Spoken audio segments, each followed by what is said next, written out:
Sveiki, šiandieną mūsų laida apie paprastus žmonės. Apie tai, kokia yra mūsų kasdienybė. Kas mus jungia, kas mus vienyje, dėl ko mes ginčiamės, dėl ko mes niekada negalėsime sutarti. Ir pirmiausia, noriu, kad kiekvienas laidos dalyvis prisistatytų tam, kad mes čia visi susipažintumėm. Prašau, Aleksėjau. Sveiki, aš esu Aleksėjus ir dirbu Portie viešbutį. Man yra 21 metai.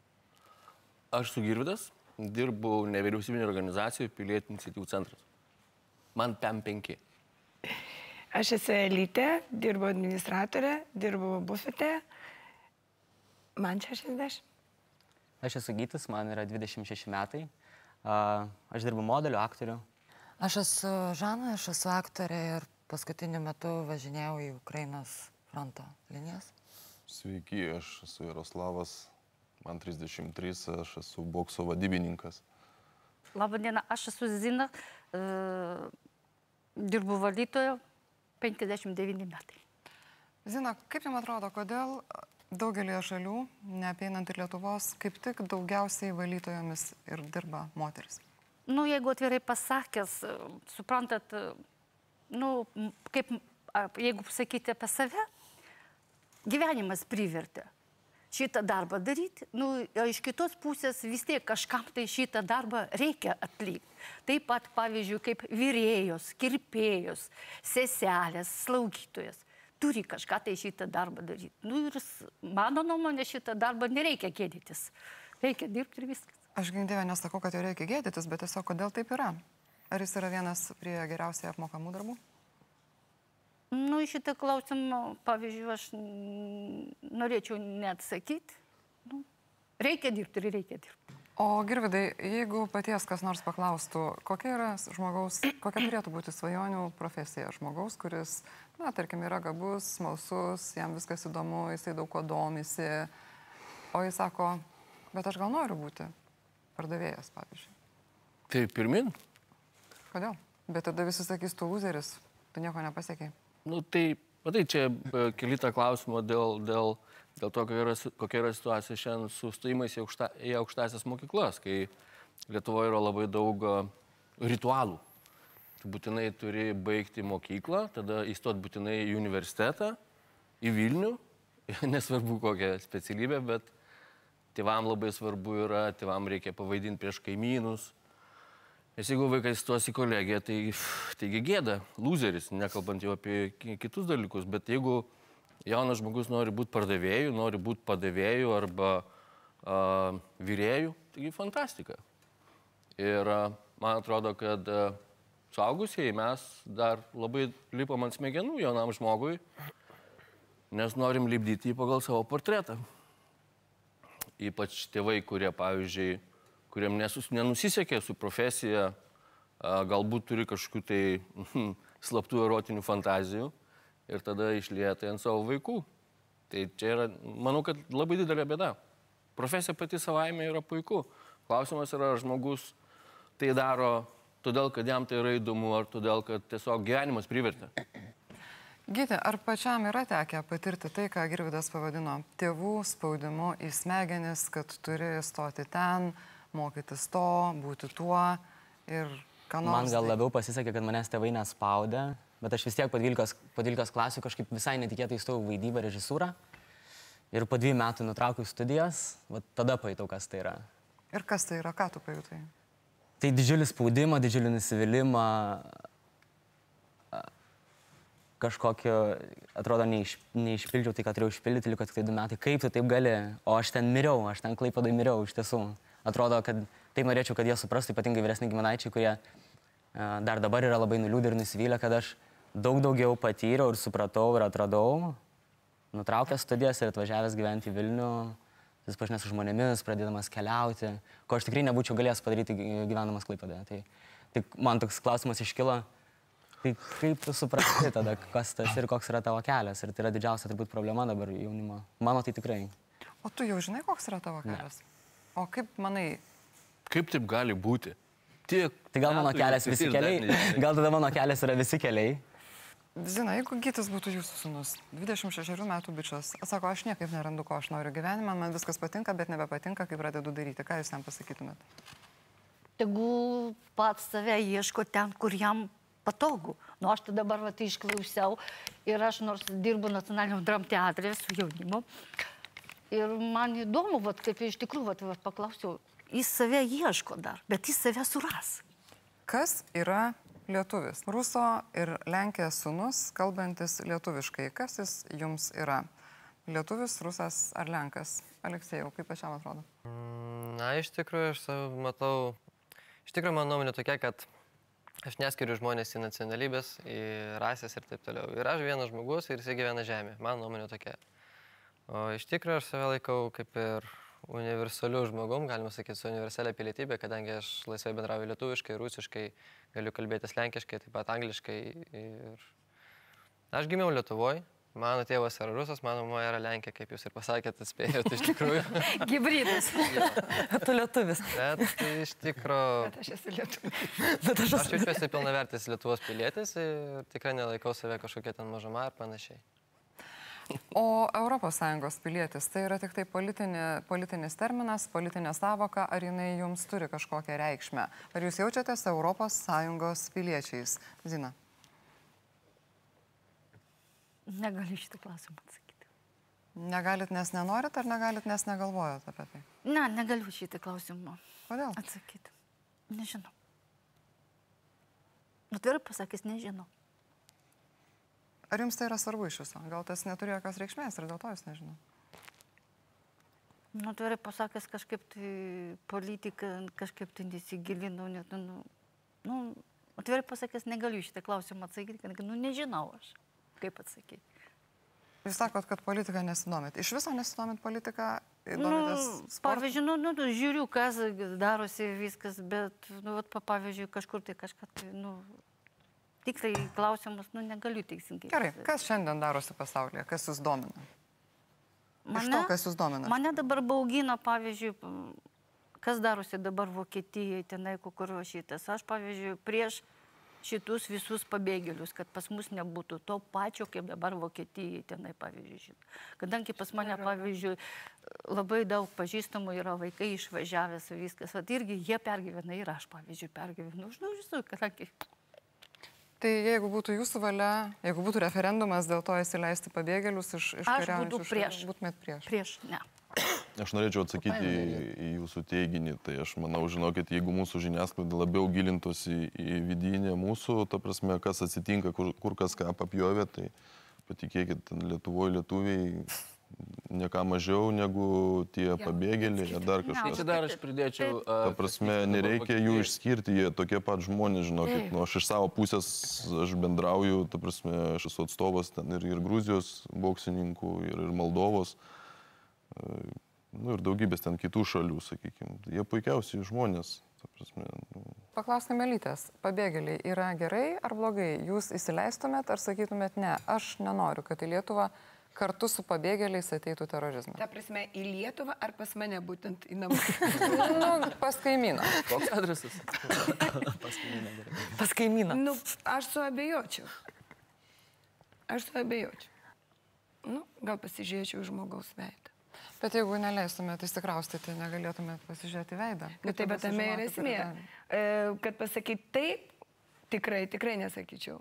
Bet ir nelabai pasakyčiau ne. Tokia vidurkis. Čia žiūrint, gal kokioje aš nuotaikoje būčiau. Sakykite, jūs visai savo kaimynais pasitikit? Ne. Priklausomai nuo nuotaikos ar daug maž Ne nuotaikos, bet yra, esu ganėtinai daug sudegusi. Visą gyvenimą gyvenau šitą svetmiem ir tiek yra pavėdimų, kad dabar tokį barjerą laikau. Turbūt galima pasakyti, kad 3 metus Lietuvoje, surengus jau 3 metus, gėjų LGBT eitynės, jo visuomenė kažkaip reaguoja, nebe taip impulsyviai, kaip kad pirmais metais, bent jau dalis visuomenės tai tikrai. Ir ar tai reiškia, kad ji tapo labiau tolerantiška, ar ji tiesiog atitraukė savo dėmesį į kitus dalykus, tą patį terorizmą, galbūt karą Ukrainoje? Girvydai. Tai ta situacija keičiasi, bet esmiškai manau, kad jeigu žiūrėti į žmonių taip, asmeninius požiūrius, tai labai silpnai keičiasi. Aš sakyčiau, kad galbūt šiais metais ta eisena yra ramesnė iš visuomenės pusės, todėl kad daugiau žmonių, kurie buvo, kaip ne prie ko, tai jie galų gale sako, okei, bet tie homofobai, organizuoti ir neorganizuoti, ypač individualūs homofobai, tai aš manau, kad jie išlieka homofobais.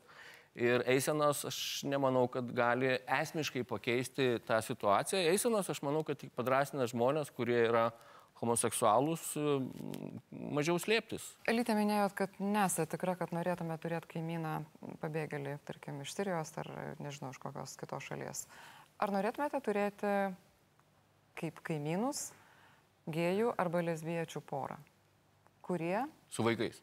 Taip, kurie turėtų vaikų. Man tai jie visi vienodi žmonės. O ta prasme, jų asmeninis gyvenimas yra jų asmeninis gyvenimas.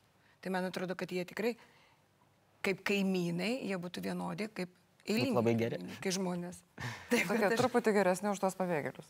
Ne. Aš Pabėgėlis ar tokia šeima? Tikrai. Pabėgėlis gėjus. Jo, bet aš tik taip turėčiau gal tokia baimė truputį, žiūrint, iš kur tie pabėgėliai ar kažkaip, suprantat?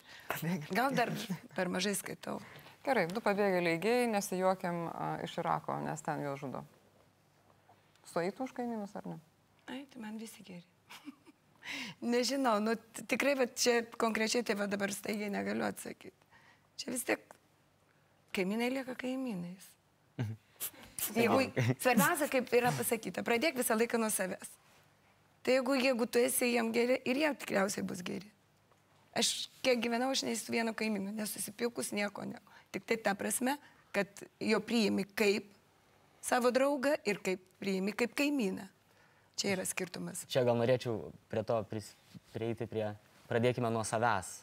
Tai kokį aš galbūt, tarkim, kalbant apie LGBT visą bendruomenę, reikėtų kiekvienam LGBT bendruomenės nariui pradėti nuo savęs. Netolerancija. Pradėkime visų pirma, priimkime save patį, tada mes, net nežinau, čia pasakyti, mes prašom, toleruokite mus, tai gal mes vienas kitą toleruokime. Kada yra labai daug atvejų, kada iš tiesų atrodo kažkiek kaip priešprieša, kaip konkurentai. Ateina 2 gėjai ir jie nesusieina. Vienas kito patys negali toleruoti. Bet čia normalu. Tai taip, bet tada kokios tolerancijos mes čia galim prašyti. Tai pirmą vienas kitą pamilkim ir tada mylės mus visi. Man čia kažkaip juokinga. Atrodo, reikėtų vienas kitą palaikyti, ar ne? Reikėtų Izraelis, ar ne? Tel Avivas, sakykime. Labai daug gėjų yra, bet kaip ir žydai, kaip ir ne. Tai ta jų bendruomenė pas juos iš vis yra tas visa LGL, LGBT, ar ne, yra kaip kumštis. Nes jiem ir taip jau yra sunku, kas jos skatina susivienyti, o pas mus atrodo tikrai sunku, reikia palaikyti, čia gali kažkas prisikabinti, bet mes kažkaip nesugebam vis tiek patys vienas kitą toleruoti. Ir čia kažkaip net kažkada man buvo ir skaudu labai, kažkada buvo labai liūdna, dabar jau juokinga. Jaroslavai, aš vėl grįžtu prie to klausimo. Jeigu nuo paties priklausytų sprendimas, ar gėjų ir lesbiečių poroms turi būti leidžiama įsivaikinti vaikus ar ne?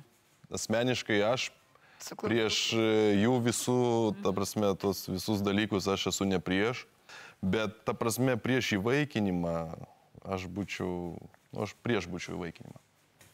Žinau, jūs? Taip, aš irgi palaikau Jaroslavą, aš prieš tai, kad jie įsivaikintų. Dėl ko? Man sunku paaiškinti, jeigu jie jau jau tokie žmonės, jau jie nepasikeis, jie išrinko šitą kelią, suprantu. Ne, jie yra geri žmonės, čia yra ne tame reikalas. Bet tai kokią jis įtaką padarys? Ar čia mums trūksta informacijos, nes jau yra visai nemaža patirtis? Turbūt galvojame apie vaiko psichologiją. Ne, aš jums užduosiu kitą klausimą. Ar alkoholikų šeimoje, jeigu tėvai pasisodintų, sakykime, vaiką ir sakytų gerk, tai normalu. Bet jie taip daro ir mes tą leidžiam daryti. Ir išvaizdas mėdo po tą. Bet jie nepasodė, jie pasinori, sako, dabar tu būk gėjus. Ir viskas. Nes jeigu tai būtų, tai aš tada tikrai atsisėčiau prieš ir skaičiau, dabar tu viskas. Su panom būk, neturėk problemų, žmona, vaikai, tai jeigu čia galima taip pasikeisti. Aš labai atsiprašau, bet toks klausimas iškyla. Jeigu, įmant pavyzdžiui, 100 metų į priekį, galų gale daugės gėjų, daugės lesbiečių ir visą O, laiką jie kodėl jų vaikys daug- o dėl ko jų daugės, atsiprašau? Jų visada buvo ir nu, Ta tai yra prasme, gamtos jeigu tai skaičius. populiarės, Tai buvo Ir jie populiaru dar vaikins vaikus. karo laikais. Tai jo, nežinau. aš suprantu, bet kur kas ta prasme, kaip toliau vyks vystymas žmonių Tada populiacijos. aš su Ne, čia- Domu čia- Rievu Leis- buvau. Leiskime Aleksėjui pabaigti, gerai? Ta prasme, jeigu nevyks natūralus procesas vystymosi, kaip toliau tęsis mūsų populiacija žmonijos pačių. Jeigu imt daug metų į priekį, pavyzdžiui. Jeigu tik tai iš globos namų, galų gale, nu, juokingai pasakysiu, Aš bet manau, baigsis jeigu tie tai vaikai, vyks Indijoje, tai globos nieks nesupyks. Taip, pačiam atrodo, kad jeigu, visų pirma, ar aš teisingai supratau, kad ateityje paties manimo gėjų ir lesbiečių daugės. Dėl kokių priežasčių jų gali daugėti, jeigu tai yra... Atsižvelgiant į Į ką? dabartinį situaciją, tai populiarėja. Kaip ir jūsų pasakymas, kad jau netai griežtai žiūrima į tai, pavyzdžiui, mūsų pačiame mieste. Tai žmonės darosi tolerantiškesni.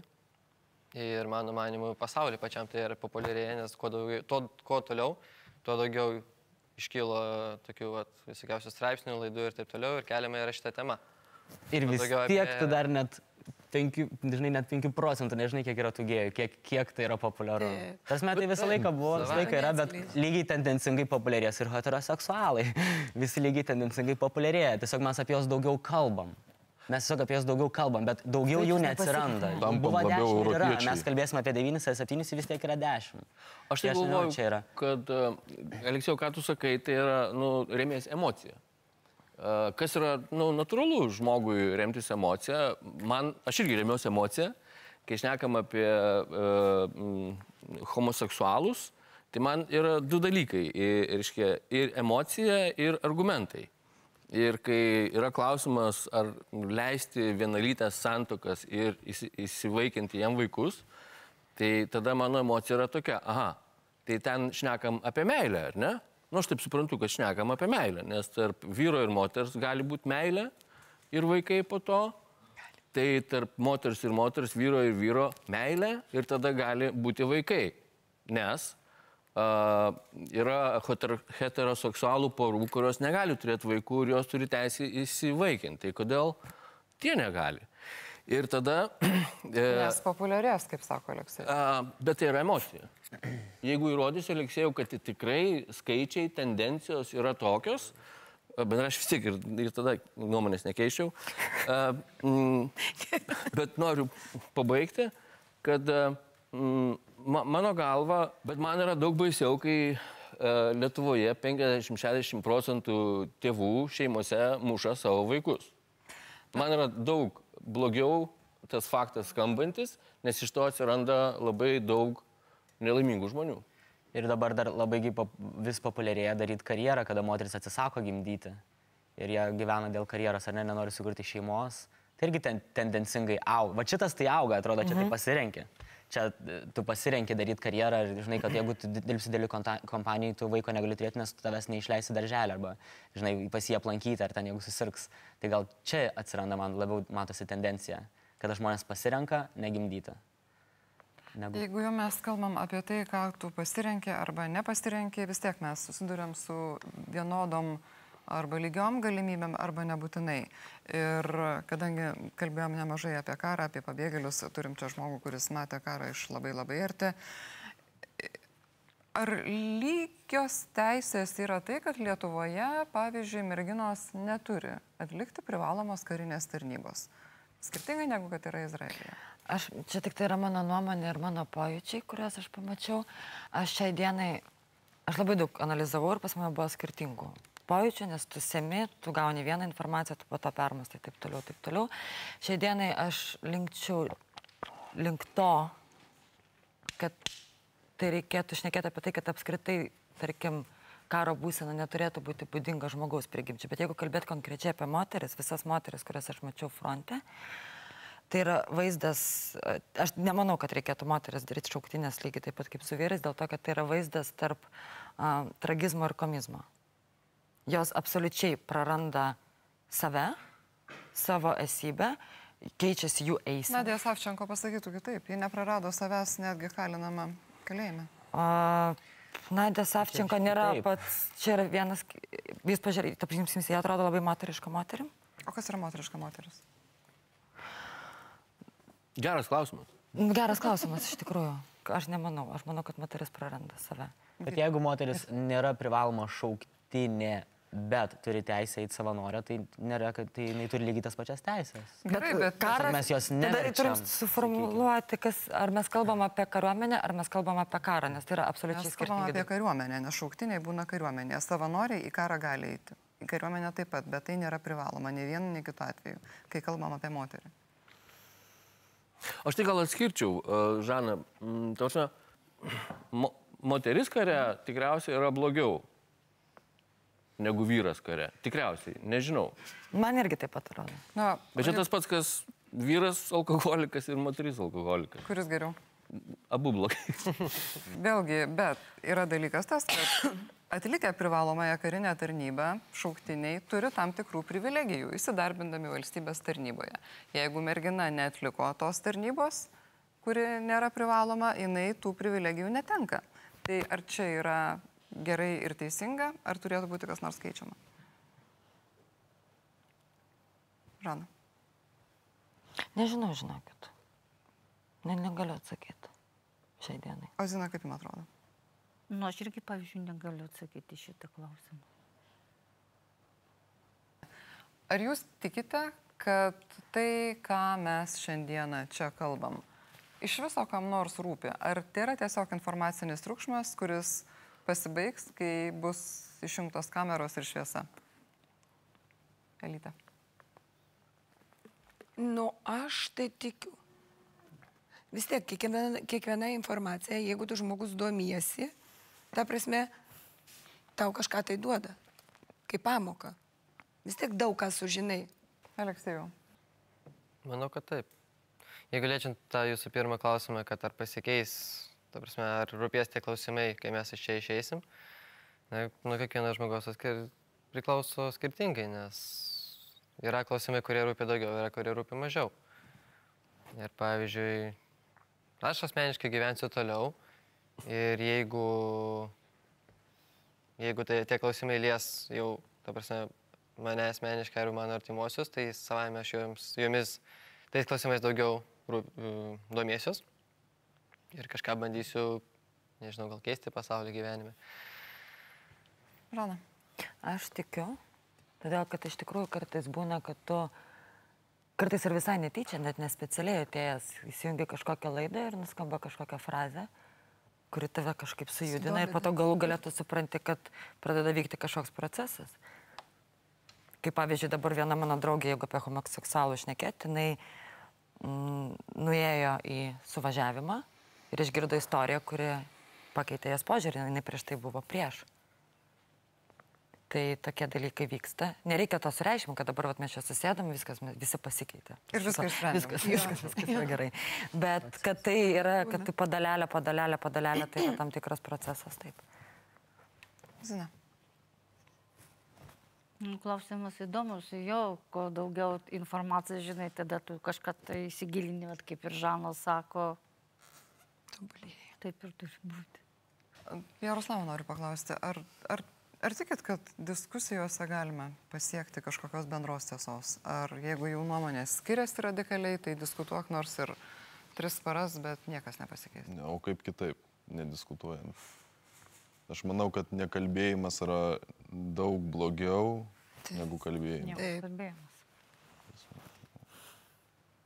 Gyti? Aš tai pritariu irgi visiems, kurie sakė, kad kalbėtis reikia. Ar su visais? Su visais. Reikia kalbėtis su visais, su tais, kurie neturi informacijos. Sakykime, yra temų, kurio aš negaliu kalbėti, nes neturiu žinių, bet aš galiu pasakyti, kaip aš jaučiuosi, ar ne, tą temą, ar ne. Aš gal neturiu žodyno tam tikro, kad apibūdinčiau, bet aš galiu pasakyti, kaip aš jaučiuosi.